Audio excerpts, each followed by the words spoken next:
Thank you everyone for joining us at this event. It is a true honor to have such amazing players and community.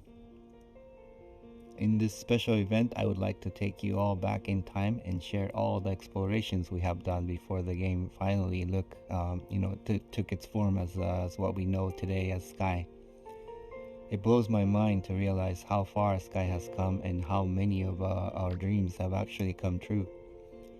It has been quite a journey, full of hopes and wonders, some struggles of course, but the result was miraculous. Inspirations led to many ideas. I have collected so many ideas that they may seem random and overwhelming, but I hope these evolutions of ideas is entertaining and worth your watch. Let's get started. So in the beginning, we can't start without mentioning this game. It is called Cloud, and it's a game made by our creative director Genova Chen when he was in school. The game is about a sick child on a hospital bed, dreaming about flying beyond clouds. You don't fight or compete. This emotional experience inspired so many people and showed how games could have a wider range of emotions.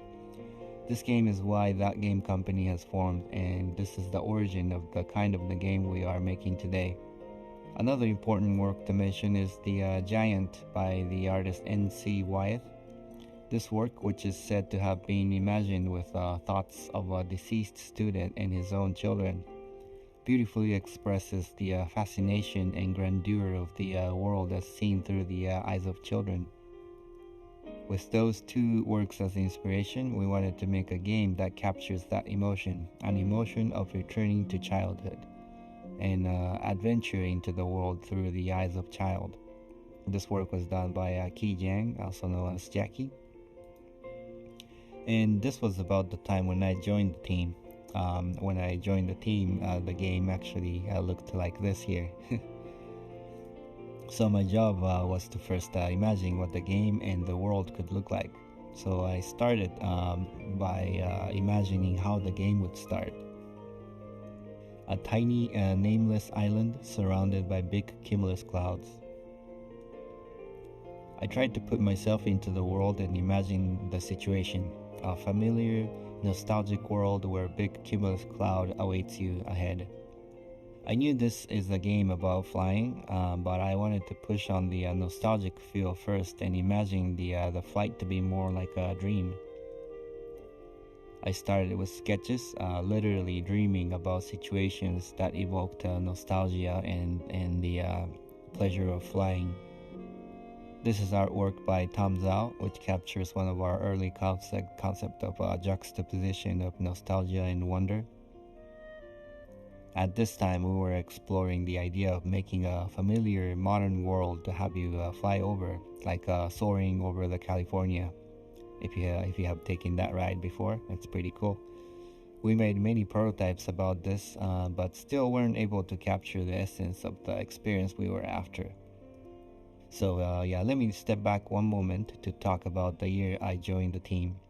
This is a story of 2012, and this was the year when Journey was released. The game was received so well, and we heard so many voices asking us to make this experience available to more people. Journey was about connecting a player with another player, and people really felt the human-to-human connection. And we learned that people wanted more of this. So the next game, we really wanted to enhance this experience and make more people connect. So with that in mind, considering the connection, the third inspiration for the game we came up was the overview effect.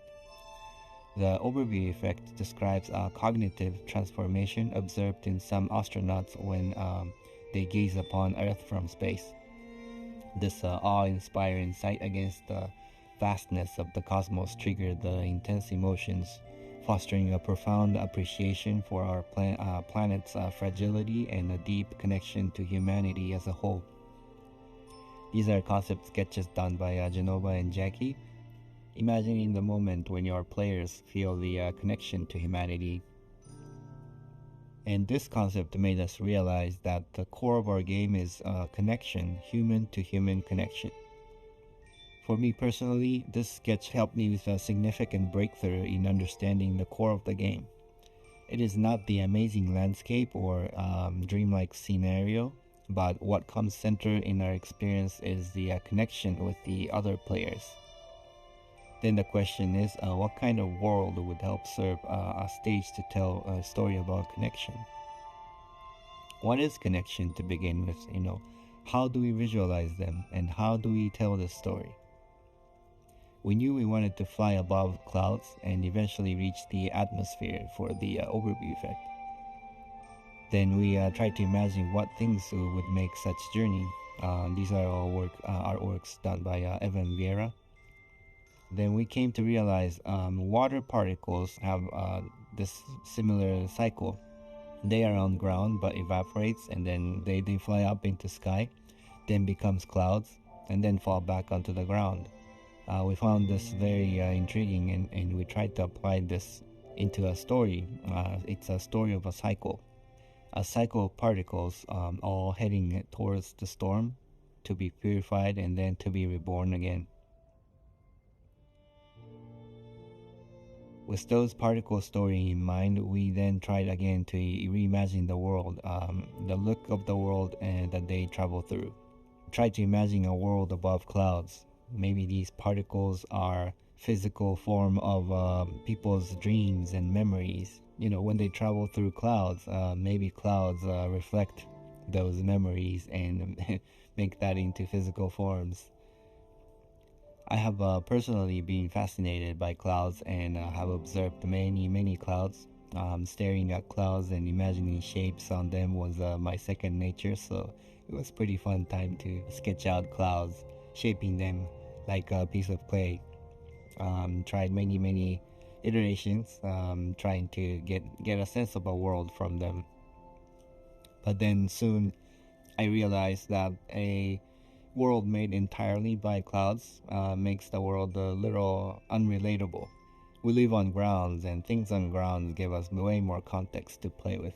But the dilemma was that we wanted to make a game about flight in sky. So I thought, why not bring the ground itself up into the sky? So I tried thinking about a ground that floats. But my issue here was that I tried too hard making these terrains to look exotic, and this was still not very relatable. So then I went back and onto the ground again, going back to my origin and imagining how I would start the game. What is it that makes you feel like you want to fly, and how can you make a scene that evokes this emotion of longing for flight? And there's something to this concept, an isle beginning, a call to adventure. We have iterated on this first level of the game the most, but it's interesting to see how the concept of an island at the first level stayed true until the end. I'll be honest, we have been hitting a wall. We couldn't really figure out a world that was fun to be around. We needed things to do, which brought us to our next focus, which is creatures. They are the residents of this world. They are the ones that gives life into the world. So what are the things that live in this imaginary world? What are their function and how do they serve you in the experience? I tried to imagine situations of the encounter of these creatures. First imagine birds, but birds in sky is not very fresh. That's not a new concept. We did want to present a new concept, new idea. We also didn't want our flight to look like it takes some effort. We wanted to preserve the elegant, dreamy quality in the way things fly in our game. Then we eventually found aquatic animals. How they swam was pretty elegant and it was fitting for our game. To contrast the helpful creatures that are elegant and swimming, we also wanted to introduce antagonistic creatures. And this, you could see some origin for some of the dark creatures we have in the game today. Now that we are starting to fill the world with creatures, we then try to imagine if there has been any people in this world. Like showing this beautiful concept done by Tiffany Hayashi, or also known as Purple Almond. It would also add much depth in the world, to have history behind. Civilization would also bring possibilities to introduce puzzles to the game. It was really fun imagining, pieces of puzzles, made with ruins. So we brainstormed who are these people and what do they do. We tried to imagine civilization that could exist in a cloudscape. Do they live in caves?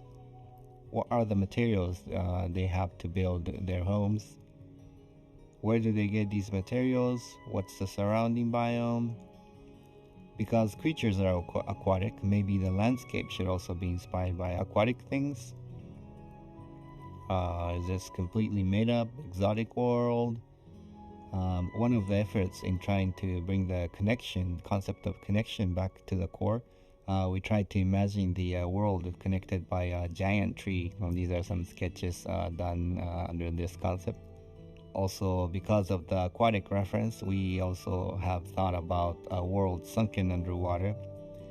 This was a very interesting concept for me personally, but felt like it took the attention away from the sky. We did wonder if we should make these people still alive in the world or have them perished. Ruins underwater did make us realize that we prefer the civilization to be gone. We like the poetry of players to uncover the mystery through their own experience, rather than have them, talk to an NPC and have the NPC talk and describe what happened. Having these people gone already also brings the opportunity to introduce antagonists to the story. Whatever that destroyed the civilization could be the challenge for the players as well. In this concept, you can see some dark shards penetrating through these ruins, and could see some hint of how we've done the darkness in our game today. Eventually, the world is starting to show its form to us. Things are starting to come together. Terrains poking out of clouds like islands, surrounded by creatures gracefully swimming in the air, and ruins awaiting for the players to uncover their mystery. Now that we are finding the general structure of the world, we then dove into figuring out what the story of these people are. What are these people to begin with? Why do they live in clouds, and how did they live, and why did they die? That's quite an overwhelming question, so I again went back to the sketchbook and trying to imagine, being a player. What is it? What does it feel like to meet these people? People of clouds, what's their life like? Then I tried to remember our original inspiration. Why was NC Wyeth Giant was such striking image? For me, it was because it made me remember the perspective of a child, when the world felt bigger than me and it was filled with mysteries. So I went back to the sketch and tried to imagine a giant in clouds, witnessing a giant in clouds appearing, and trying to imagine what would I see if I followed that giant. This imagination sparked many ideas for me. As a child, I found many of the things adults did felt mysterious and ritualistic. So I simply tried to reimagine and translate it where I saw adults did into this weird cloud people doing their jobs that I didn't understand. Thinking about jobs made me bring back the idea of particles in cycle. What if these cloud people had a job to make these particles move around, to circulate these particles? We used to call them as motes internally back then. They harvested them, collected them, and shipped them to have them cleansed by the storm and to have them reborn. Perhaps they were part of the cycle, but because they are gone now, it is now players' job to take these modes and put them back into the cycle, maybe. The idea of harvesting and collecting modes gave us new understanding about these people. Maybe things they collect are precious and they were obsessed by it, much like how humans are obsessed with our resources. There may have been rituals and technologies built around them. I will touch upon this later, but around this time we have also established another theme, which is a time of day. It's an overarching theme to help tell the story. And we knew we wanted to start the game on an island before starting the journey into the sky. And with the help of a time of day theme, we overlaid the concept of dawn as additional theme. I tried to imagine a dock that these people built to carry things into the sky, and then I tried to imagine being a player arriving here. What does it feel like? What does it look like? Leaving the island, entering the cloud world, and the time of day has progressed then into daytime. And then the time of day continues to progress through the journey, imagining how the ruins would change, what look different. By then, we have learned quite a bit about these people and the flow. We're starting to get the feel for it, and we're now diving into figuring out what really happened to these people. What's the history? One disclaimer is that these things I'm showing, and these are ideas that led to what it is Sky today, and it's not the official lore of the Sky. This is preliminary ideas, just so you know. People needed these resources to survive, but nature also needs them to sustain the cycle of life. With the resources, eventually people develops technology and gains power, and they prosper. But conflict with nature escalates, and eventually there was a war, and it incurred a heavy sacrifice. You might recognize some similarity in what you see here in the sketch with what we see in the game. This concept certainly became a base for what it is known as a golden wasteland today. There was also a concept of an oracle who predicted this war, who then prepared an evacuation plan for their people. Players were never meant to see this in full glimpse, but I was hoping to leave some hints behind about this gigantic ship that they built to evacuate their people, like Noah's Ark. And continued to brainstorm many ideas, mainly trying to imagine a story that made sense for players to take a leap into the storm. I do want to preserve the mystery of what we decided for the final story of the game, so I will not go into too much detail here, but just sharing some more brainstorm sketches about the ancestral history. And then you might have recognized some similarities in the characters shown in these preliminary sketches with the spirits in the game and elders in the game. Let me talk a little more about the exploration that led to the design of our elders. We are talking about stories now, but don't forget that we are making a game. It's an experience. Characters we introduce in the game has to have a significance in the player's experience. Prototyping the game, we came to realize that we needed a strong beat after each major sections of the game, like how we fight bosses at the end of the levels. So the original idea of our so-called quote-unquote boss was some sort of guardians that presented challenges to the players before they could move on to the next level. We concepted different ideas about a character that could provide interesting gameplay, along with an evocative story. We knew that we needed multiple of these guardians across the game, and wanted to give them different characteristics to each. I was looking at different myths and stories about gods and guardians, and learned that we often use animals as a way to represent different characteristics of unique gods. So I also tried to find various animals, creatures that represented the emotion of each of the levels, and tried to convert them into different characters. Designing different animals is fun, but it's also very costly to do, so I had to imagine another version where animals are more of a symbolism that was left in statues, but the characters themselves are more of a spirits that appeared in more of a human form and human scale.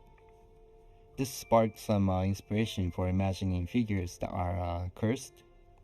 Each presents a challenge to the player, and their characteristic was represented by missing body parts. Not sure if you can recognize, but these are what eventually becomes Elders of the Isle and Elder of Prairie. Here are ideas for Guardians for Rain and Sunset, eventually becomes Elder of Forest and Elders of Valley. Having all these characters also helped spark an idea of unifying them as a group. This concept made me imagine them as a royal family of some sort, and they used to be together, but now they are separate, and the mystery is to be discovered by players. Royal family made us think that we need a king, which would make sense to appear at the end. Distributing them across the game and breaking them into levels helped us organize the flow and the story of the game. Some more ideation in 3D prototypes. You can see how they evolve and progress into what we know of them today. Again, a disclaimer that the story behind these characters I'm sharing here are preliminary ones, and I'm not explaining the official lore of the game. So now that we have a structure of the world, the creatures, characters, and the quote-unquote bosses, it is time to assemble them together into one game. We did determine that we wanted to base our flow on the theme of the time of day. We associated different emotions across 6 different times as dawn, day, rain, sunset, dusk, and night, and associated colors and shape languages to each. We then applied an emotional curve inspired by a hero's journey and designed a flow for the experience, associated by levels and characters at each stage. We then put everything together to test the flow of the game, a story of a player waking up on an island, finding ways into the sky, uncovering mysteries of the lost civilization, and then eventually ascending to space for an overview effect. You might think we have figured out pretty much everything at this point, but that's not true. Devil's in the detail. I will share only some of the different iterations we have made on each of these levels. Dawn, we knew it would start on the island, but there was still some idea of mixing a mirage of the modern world to make this initial level give a strong sense of threshold. We played with the idea of leaving our world to enter the realm sky. More ideation of the isle. We had versions where you rowed a boat to enter the sky realm. The concept of the boat was debated until pretty late in the phase. The shapes of the clouds at this level was also iterated a lot. A giant wall of clouds to fly over, or a hole in the clouds to penetrate through. This level has been, by far the most iterated level. We have explored so many ways to lead up into the sky. Next up is Prairie. We used to call these realms by the time of day until pretty late. Many of us, including myself, still reference these levels by the time of day. These concepts by Tom helped us determine the color of the terrain in the sky. We wanted to reference biomes from high altitude. Here, a concept of bird's nest. This is pretty close to what we see in our game today in Prairie. We have settled on round and soft shape language because of the secondary layered theme of a human life. This is the second stage after the birth. It's the childhood stage, so we wanted everything to be round and soft. Pretty close to what we know of Prairie today, but at one point we wanted players to go through a cave before coming out to see the blue sky, to contrast the open, vast feel of the sky. You can see here in the sketches some preliminary versions of the gates that led to different levels, or shrines that helped you change dresses you wear. And then forest. We needed emotional curve that dips down a bit, so we added rain as another time of day. Rain was another tricky level. This was probably the most iterated level after dawn. We tried enchanted forest feel.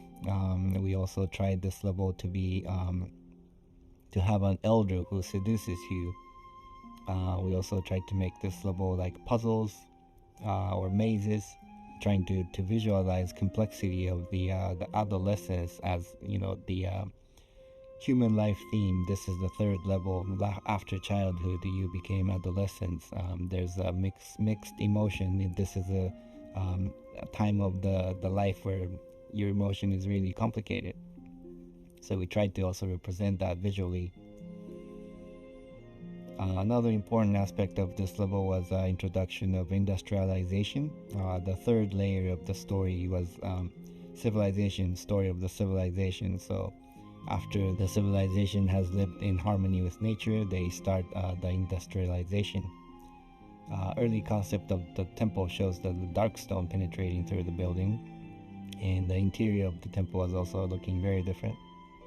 After the rain is sunset, emotion raises to a peak.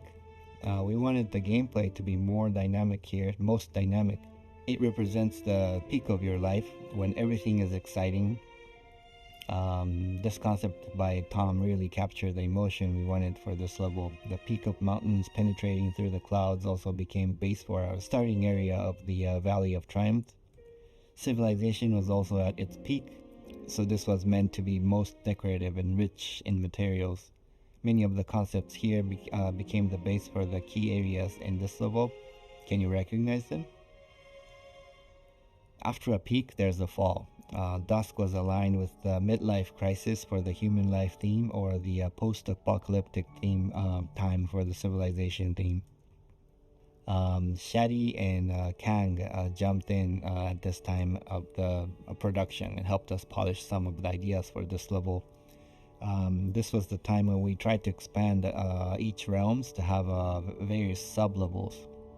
Temple in the Golden Wasteland. Exterior is pretty close to what we see today, but the interior became a lot different. Night is a vault of knowledge. Visual inspiration of this realm was a library and the ethereal dream. Following the arc of the civilization, this is supposed to be most advanced, but we didn't want to make this to feel too technological. Instead, we wanted the whole experience to feel more like a dream or magic, so Jackie did this concept to capture the dreamlike quality of the realm. Some early concept of the shelves and the quote-unquote books. We designed a lantern to be the device that recorded memories, concept done by Tom. And the early prototype of the end of this realm was more like a planetarium. A place where you meet the oracle to hear about the history and to hear about your own destination as a player. Storm is the final realm. This is the moment of death, and we wanted to visualize the lowest low moments of the game. At one point, we were considering that the Storm realm is black and white. Tom captured the feeling of what it could feel like to be in the midst of a storm. And then try to approach the Eye of Storm. Then Kang helped added one color, red, into this visual to further enhance the emotion of this realm. At the Eye of Storm, there's a hint of what actually happened in the past. Trevor Stringer concepted the moment before the cataclysm, and Tom painted a version of our representation of darkness. After the death in Storm, you now shoot up into the space. This is a moment of rebirth, the overview effect we wanted to have from the very beginning of the project. For a while, we were going after the idea of the representing the unity of people by a superorganism we called as a megabird. Here's Kang's emotional capture of the moment when everything is coming together. And the evolution of the megabird. If you remember the original sketch done by Genova, we have come far, but I think it's nice to see the original idea kind of stuck around. In the end, we emphasized more on the idea of the stars and constellations, so our megabird became more of a mega constellation. Because there are too many layers of different problems we were solving to consolidate into one experience. I am abbreviating a whole lot of the process that we went through, but I hope you were able to watch how ideas were created and morphed and evolved into what comes Sky today. And then finally, game was released. I was only able to show only some of the 2D concepts, but making of this game really involved the high-level concepts of storytelling, game designs, engineering, 3D modeling, sound effects, and music. Literally everything had to come together to form this special game. A spark of inspiration initiated this project. We played and iterated on so many ideas. It was fun to iterate, but sometimes became overwhelming. After each failures, we stood up and yeah, we never gave up. We kept on going. There were times we felt like we really lost our direction, but we continued. I was really not sure if this game would do well, but kept on going, believing that there's something at the core in this game that is worth sharing with the world. And then we broke through, released the game. So many rough edges and unpolished details, but the game was released, and then in the end received by millions of people. Today the game is still alive, and with the support of all the players, including yourself, it is growing and evolving even more. This is the end of my presentation, but I truly believe that the making of Sky was kind of a miracle. I hope seeing the birth and the evolution of the game was interesting to you. I am grateful to say that Sky is much alive still and continuing to change, and I am looking forward to witness how it's going to evolve more through the many years to come. Thank you.